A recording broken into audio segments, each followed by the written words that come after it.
Number 15, use Green's theorem to evaluate this line integral from 0 minus 1 to 1, 0 to 0, 1. And so the catch here is that it's going to be not a closed loop line integral. So we're going to have to apply Green's theorem carefully and cleverly. Let's see how we're going to do this.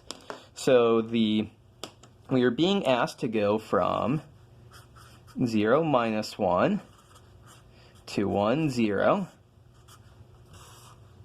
and back up to 0, 1. I'm going to call that C here. So we're being asked for the integral over C of f dot dr. This isn't a closed loop line integral, so we can't immediately apply Green's theorem. But if we close it up, so let's call this C1 here. So the integral over C plus integral over C1 of f dot dr. Now this is all closed up, and we can apply Green's theorem. So there it can be our region D here. That will equal the double. Let me keep using orange.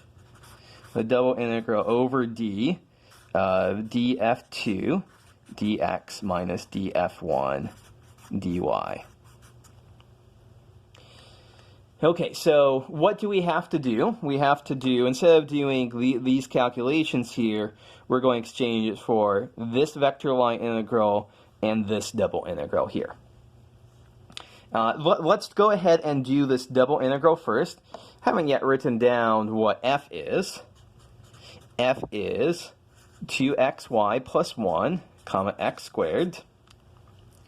And so here df2 dx minus df1 dy.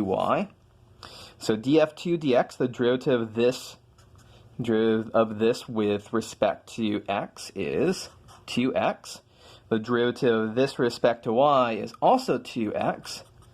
And so we are integrating 0. And so if our integrand is 0, the integral of 0 over this entire orange region here, d, all of that is 0. So very easy double integral to do. So now, what do we have to do? We have to do this integral over, C1, so heading straight down there.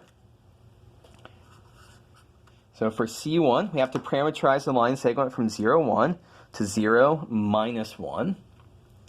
So R of t, we could do this with 0, 1 minus t, where t ranges from 0 to 2. So when I plug in t is equal to 0, I get 0, 1. When I plug in t is equal to 2, I get 0, minus 1. So this does the trick. R prime of t is 0, minus 1. F of R of t, so I have to plug in x is equal to 0 and y is equal to 1 minus t. So 2 times 0 times 1 minus t plus 1, comma, x squared here is 0 squared. And so we see we get 1, comma, 0. And now we know we have to do f of r of t dot product r prime of t. But we do 1, 0 dot product 0 minus 1. Well, guess what? We end up with 0. So once again, we're integrating 0 from t is running from 0 to 2. This is also 0. So putting all the pieces together, that vector line integral over c also has to be 0.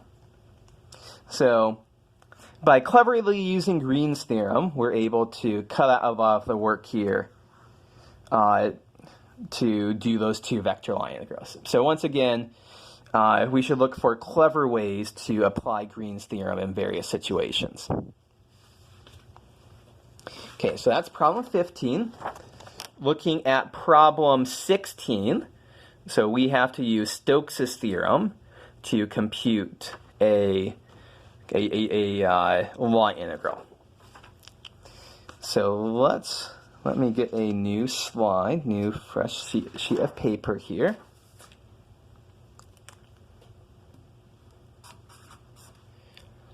Okay, so what are we told? We're not told what f is. The only information is that we're told what the curl of f is. Y, comma, z, comma, x. And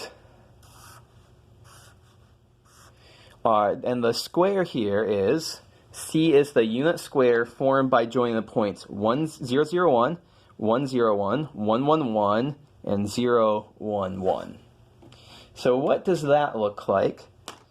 That looks like a square that's parallel to the the xy plane. That's just floating in z is equal to 1. So here is our square. And so we have to integrate over that shaded region right there.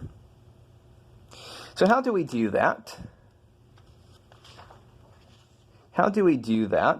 We are going to use, so let me call that C here. Using Green's theorem, using Stokes' theorem, the integral over C of f dot dr is equal to the double integral over, I'll call that d, of the curl of f dot ds. And so this is great for us to do here because we don't actually have f. I mean, we could try to figure out, reverse engineer what f is from the curl, but we shouldn't do that. We should just go ahead and say, hey, we know that the curl here is y z x, and we can use that.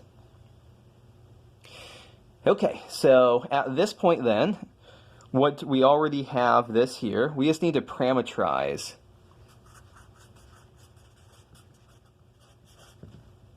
And so how do we parameterize this? A good parameterization would be g of xy would be x comma y comma 1. Now, the defining feature of the points here is that they are when z is equal to 1. And so if we do this, it's pretty easy to see the normal vector will be 0, 0, 1. And we are integrating over. X is ranging from 0 to 1. Y is ranging from 0 to 1. Check the points yourself to see that that is, in fact, how I'm coming up with the bounds here. I'm looking at those points there. 0, 0, 1, 1, 0, 1, 1, 1, 1, 0, 1, 1. Okay, so x is ranging from 0 to 1. Y is ranging from 0 to 1 of y comma z. We have to plug in our parameterization here. Y is y, x is x, z is 1. Dot product 0, 0, 1 dy dx. So we are integrating x from 0 to 1, y from 0 to 1, this dot this, which just gives us x dy dx. And it's pretty easy to do the calculation here to see that you get 1/2 as the final answer. So that's an example of applying Stokes' theorem to this square floating in three-dimensional space.